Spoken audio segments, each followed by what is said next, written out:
হঠাৎ করে মিষ্টি খেতে মন চাইলে ঝটপট বানিয়ে ফেলুন কেরলের এই বিখ্যাত পাল কেক মিষ্টি। না লাগবে ছানা, না পনির, না দুধ, এসব ছাড়াই কিন্তু ঘরে থাকা সামান্য কিছু উপকরণ দিয়ে আপনারা এই নরম তুলতুলে দারুণ স্বাদের মিষ্টি ঝটপট তৈরি করে নিতে পারবেন। আর এই মিষ্টিগুলো এতটাই নরম যে মুখে দিলেই মিলিয়ে যাবে। ছোট থেকে বড় বাড়ির সকলেরই কিন্তু খুব পছন্দ হবে। আর এই রেসিপিটাতে আপনারা কেক আর মিষ্টি দুটো জিনিসেরই কিন্তু স্বাদ একসাথে পেয়ে যাবেন। একদম সহজ পদ্ধতিতে আজকের এই রেসিপিটা আপনাদের সাথে শেয়ার করব, আশা করছি ভালো লাগবে। তো হ্যালো এভরিওয়ান, কেমন আছেন আপনারা সবাই? আশা করি আপনারা সবাই ভালো আছেন and welcome to my channel. তো আজকের এই রেসিপিটা যদি আপনাদের ভালো লেগে থাকে অবশ্যই লাইক আর শেয়ার করবেন, আর আমার চ্যানেলে নতুন এসে থাকলে চ্যানেলটাকে সাবস্ক্রাইব করে নেবেন। চলুন তাহলে আর দেরি না করে ঝটপট বানিয়ে নিই এই দারুণ স্বাদের কেরলের বিখ্যাত পাল কেক মিষ্টি। তো প্রথমেই একটা মিক্সিং বোলে আমি নিয়ে নিচ্ছি 1/4 কাপ টক দই। এখানে আমি বাজারের যে কেনা টক দইটা পাওয়া যায় সেটা দিচ্ছি। আপনাদের কাছে যদি ঘরে পাতা ফ্রেশ টক দই থাকে তাহলে সেটা নিয়ে নেবেন। শুধু খেয়াল রাখবেন উপকরণগুলো একটু মেপে নিতে হবে, তার জন্য চায়ের কাপ বা বাটি ব্যবহার করতে পারবেন। এখন এর মধ্যে দিয়ে দিচ্ছি আমি 2 টেবিল চামচ ঘি। এখানে আমি গলানো ঘিটা নিয়েছি, আপনারা যদি জমানো ঘি নিয়ে থাকেন তাহলে 1 টেবিল চামচ দিলেই হয়ে যাবে, ঠিক আছে? তো এটা একটু খেয়াল রাখবেন। এর মধ্যে আমি খুবই সামান্য একটু লবণ অ্যাড করছি, জাস্ট 1 চিমটি। আপনাদের দেখিয়ে দিলাম 1 চিমটি কিন্তু আমি এখানে লবণ দিয়েছি। আর এর সাথে আমি 1/4 টিস্পুন বেকিং সোডা অ্যাড করছি। একটু খেয়াল রাখবেন এখানে বেকিং পাউডার না, আমি বেকিং সোডা দিয়েছি, ঠিক আছে? তো এবারে সব কিছুকে একটা হ্যান্ড উইক্স দিয়ে আমি একটু ভালো করে মিক্স করে নেব, যাতে টক দইয়ের মধ্যে একটা দলা দলা ভাব থাকে, তো সেটা যাতে একদম মিহি একটা স্মুথ পেস্টের মতো হয়ে যায়, তার জন্য একটা হ্যান্ড উইক্স দিয়ে, হ্যান্ড উইক্স না থাকলে কাঁটা চামচ দিয়ে খুব ভালো করে একটু মিক্স করে নেবেন, ঠিক আছে?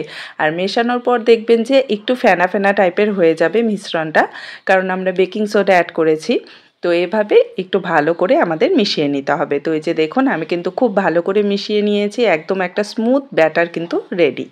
তো এবারে এর মধ্যে আমরা দিয়ে দেব 2 টেবিল স্পুন মিল্ক পাউডার। যে কোনো ব্র্যান্ডের মিল্ক পাউডার আপনারা নিতে পারবেন, এভরিডে, আমুল, যেটা খুশি। তো মিল্ক পাউডারটা দেওয়ার পর এটাকে আবারও একটু ভালো করে মিক্স করে নেব। এই মিষ্টিটা বানাতে কিন্তু কোনো রকম দুধ বা ছানা, পনির কোনো কিছুরই দরকার পড়বে না। আমরা এখানে মিল্ক পাউডারটা দিয়েছি মিষ্টিটার টেস্টটাকে বাড়ানোর জন্য, ঠিক আছে? তো এই যে দেখুন এখানে খুব ভালো করে কিন্তু মেশানো হয়ে গেছে। এবারে এর মধ্যে আমি অ্যাড করে দেব ময়দা। এখানে আমি মেজারিং কাপে মেপে 1 কাপ ময়দা নিয়েছি। আপনারা যে বাটি বা কাপে মেপে উপকরণগুলো নেবেন সেটারই পুরো 1 কাপ ভর্তি ময়দা দিয়ে দেবেন, ঠিক আছে? তো ময়দাটা দিয়ে এটাকে খুব ভালো করে হাত দিয়েই ভালো করে মিশিয়ে নেব। আর এই সময় কিন্তু কোনো রকম জল বা দুধ আমরা অ্যাড করব না। এই যতটা পরিমাণ মিশ্রণটা তৈরি হয়েছে সেটাতেই কিন্তু 1 কাপ ময়দার খুব সুন্দর একটা সফট ডো তৈরি হয়ে যাবে, একদম সফট ডো, ঠিক আছে? তো জাস্ট একটু ভালো করে মিশিয়ে নেবেন, তাহলেই দেখবেন খুব সহজে ডোটা তৈরি হয়ে গেছে। এই যে দেখুন ঠিক এরকম কিন্তু একটা আঠালো ডো তৈরি হয়ে যাবে। ট্র্যাডিশনালি যে পাল কেকটা বানানো হয় সেটাতে কিন্তু আটা ময়দা দুটোরই ব্যবহার করা হয়, তার সাথে ডিমটাও দেওয়া হয়, কিন্তু আজকে আমি শুধু ময়দা দিয়ে আপনাদের বানিয়ে দেখাচ্ছি। তো এই যে দেখুন একদম সফট কিন্তু একটা ডো তৈরি হয়ে গেছে, আর একটু কিন্তু চিটচিটেও আছে, আপনারা দেখেই বুঝতে পারলেন। তো এখন এই ডোটাকে আমরা ঢাকা দিয়ে রেস্টে রেখে দেব 10 মিনিটের জন্য, যাতে ডোটা খুব সুন্দরভাবে সেট হয়ে যায়।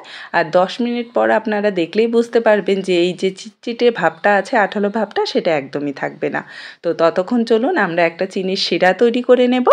তার জন্য একটা বড় ফ্রাই প্যানে আমি নিয়ে নিচ্ছি মেজারিং কাপে মেপে পুরো 1 কাপ ভর্তি চিনি, ঠিক আছে?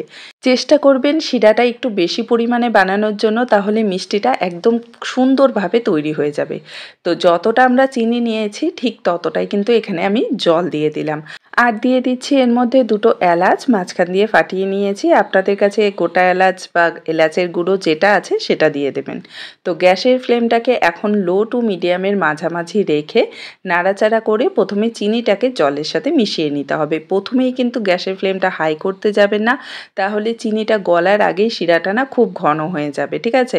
তো আমাদের কিন্তু একদম একটা পাতলা শিরার দরকার, তাই লো টু মিডিয়াম ফ্লেমে প্রথমে চিনিটাকে ভালো করে গলিয়ে নেবেন। দেখুন ঠিক এভাবেই যখন দেখবেন যে চিনিটা পুরো মিশে গেছে তখন গ্যাসের ফ্লেমটাকে হাইতে করে দিয়ে আমাদের শিরাটা ফুটিয়ে নিতে হবে। আর যখন এভাবে শিরাটা ফুটতে শুরু করবে তখন গ্যাসের ফ্লেমটা আবার লো টু মিডিয়ামে করে দেব। আর তারপর জাস্ট ঘড়ি দেখে 2 মিনিট শিরাটাকে আমরা জাল করব। খুব বেশি কিন্তু শিরাটাকে ফোটানো যাবে না, আর হাই ফ্লেমেও ফোটানো যাবে না, লো টু মিডিয়াম ফ্লেমে জাস্ট 2 মিনিট জাল করব।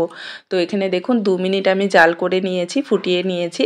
আর একটা চিটচিটে শিরা কিন্তু মানে হালকা আঠালো শিরা কিন্তু তৈরি হয়ে গেছে। আর খুব সুন্দর একটা দেখবেন যে শাইনও চলে আসবে শিরাটার মধ্যে। জাস্ট 2 আঙ্গুলের মাঝে নিলে একটু লেগে ধরবে, এরকম হালকা আঠালো শিরা কিন্তু আমাদের দরকার। তো এখন গ্যাসের ফ্লেমটা বন্ধ করে দেব। আরেকটা কথা সব সময় খেয়াল রাখবেন, এই মিষ্টির জন্য শিরাটা কিন্তু একটা ছড়ানো পাত্রে তৈরি করবেন, ঠিক আছে? এটা কেন আমি পরে বলে দিচ্ছি। তো এটাকে ঢাকা দিয়ে আমরা সাইডে রেখে দিচ্ছি। আর এদিকে 10 মিনিট হয়ে গেছে, ডোটা আমি রেস্টে দিয়েছিলাম। আর দেখুন এখন কিন্তু একদমই হাতে লেগে ধরছে না, একদম ক্লিন। ওই যে আঠালো ভাবটা ছিল সেটা কিন্তু চলে গেছে। তো এখন একটু ভালো করে এই ডোটাকে মেখে নেব, আর কি স্মুথ করে নেব। খুব বেশি সময় আর এটাকে মাখার দরকার নেই, একটু হালকা স্মুথ করে নিলেই হয়ে যাবে। তো এখন এই ডোটাকে হাতে একটা বড় লেচি করে নিচ্ছি ডোটা দিয়ে, ঠিক আছে? কারণ এটাকে আমাদের একটু বেলে নিতে হবে। আর হাতে চাইলে সামান্য একটু ঘি লাগিয়ে নিতে পারেন, তাহলে কাজটা করতে সুবিধা হবে। তো হালকা হাতে কিন্তু এটাকে বেলতে হবে, একদম রুটির মতো কিন্তু পাতলা করা যাবে না, একটু মোটা রাখতে হবে।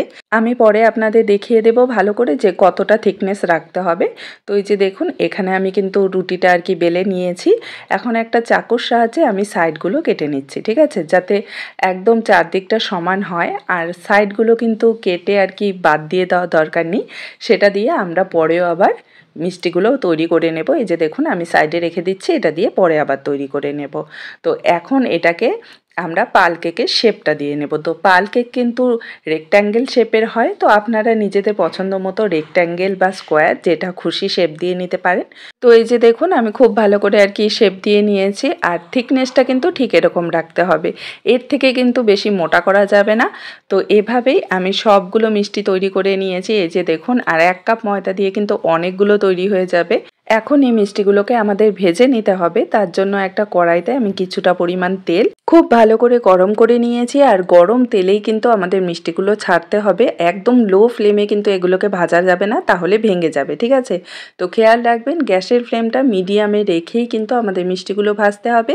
আর মিষ্টিগুলো দেওয়ার পর কিন্তু সাথে সাথে এগুলোকে একটু নাড়াচাড়া করে উল্টে পাল্টে আমাদের ভাজতে হবে, কারণ এই মিষ্টিগুলোর মধ্যে খুব তাড়াতাড়ি কালার চলে আসে। এই যে দেখুন খুব তাড়াতাড়ি কিন্তু কালার চলে আসে। তো উল্টো পাল্টা করে নাড়াচাড়া করে কন্টিনিউ আমাদের ভেজে নিতে হবে, যাতে সব দিক থেকে একদম খুব সুন্দরভাবে কালার চলে আসে, ঠিক আছে? নাড়াচাড়া না করে যদি ছেড়ে দেন তাহলে এক দিকটাতে খুব ভালো কালার চলে আসবে, আরেক দিকটাতে কালার আসবেই না। তো অনবরত নাড়াচাড়া করে মিষ্টিগুলো ভাজতে হবে। আর কিছুক্ষণের মধ্যেই দেখবেন যে খুব সুন্দর এরকম একটা গোল্ডেন কালার চলে এসেছে, তখনই কিন্তু মিষ্টিগুলোকে তুলে নিতে হবে। এর থেকে বেশি লাল করতে যাবেন না, কারণ এগুলো কিন্তু পুড়ে যাওয়ার চান্স খুব থাকে। তো যখনই দেখবেন যে গোল্ডেন কালার চলে এসেছে তখনই মিষ্টিগুলো তুলে নিতে হবে। তো এই যে দেখুন এভাবেই কিন্তু আমি সবগুলো মিষ্টি ভেজে নেব। আর মিষ্টিগুলো ভাজা হয়ে গেলে আমরা যে শিরাটা তৈরি করে রেখেছিলাম, ঢাকা দিয়ে রাখাতে শিরাটা কিন্তু হালকা গরম থাকবে, তো তখন সাথে সাথেই মিষ্টিগুলো এই গরম শিরার মধ্যে দিয়ে দিতে হবে। আর শিরাটাকে অবশ্যই গ্যাসের ওপর বসিয়ে দেবেন। আর গ্যাসের ফ্লেমটাকে হাইতে করে দিয়ে 1 থেকে 1.5 মিনিটের মতো মিষ্টিগুলোকে আবারও শিরার মধ্যে আমরা একটু জাল করে নেব। তো প্রথমে আমি দুটো মিষ্টি দিয়ে আগে দেখে নিয়েছিলাম যে শিরাটা সোক করছে কিনা, কারণ ভুল রেসিপি আমি আপনাদের সাথে শেয়ার করতে চাই না, কারণ আপনাদের জিনিস ওয়েস্ট হোক সেটাও আমি চাই না। তার জন্য আমি আগে চেক করে নিয়েছিলাম, যদি ঠিকঠাক না হতো আমি আবারও নতুন করে আপনাদের সাথে রেসিপিটা শেয়ার করতাম। তো এখানে আমি দেখুন 1 মিনিটের মতো জাল করে নিয়েছি। এখন এটাকে ঢাকা দিয়ে জাস্ট 1 ঘন্টা রেখে দিতে হবে, তাহলেই দেখবেন যে মিষ্টিগুলো খুব সুন্দরভাবে শিরাটা টেনে নেবে। এই যে দেখুন আমি 1 ঘন্টা রেখে দিয়েছিলাম, কত সুন্দরভাবে শিরাটা টেনে নিয়েছে। আর অল্প কিছুটা কিন্তু শিরা বাকি আছে। আর কতটা ফুলে গেছে মিষ্টিগুলো আপনারা দেখেই বুঝতে পারছেন, একদম নরম তুলতুলে, ভেতর পর্যন্ত কিন্তু খুব ভালো করে আর কি রসটা ঢুকে গেছে। আমি আপনাদের একটা কেটেও দেখিয়ে দিচ্ছি যাতে আপনারা খুব ভালো করে বুঝতে পারেন। এতটা নরম তুলতুলে হবে না মিষ্টিগুলো যে জাস্ট মুখে দিলেই মিলিয়ে যাবে। আমি কাটাতেই হয়তো আপনারা বুঝতে পারছেন যে কতটা স্মুথ হয়েছে, একদম সফট, জাস্ট বলতে পারেন যে তুলোর মতো সফট হবে মিষ্টিগুলো। না দুধ লাগবে, না পনির লাগবে, না ছানা লাগবে। ঘরে থাকা কয়েকটা উপকরণে কিন্তু এত সুন্দর নরম মিষ্টি তৈরি হয়ে যাবে, যেটা মুখে দিলেই মিলিয়ে যাবে। তো একবার অবশ্যই ট্রাই করে দেখতে পারেন।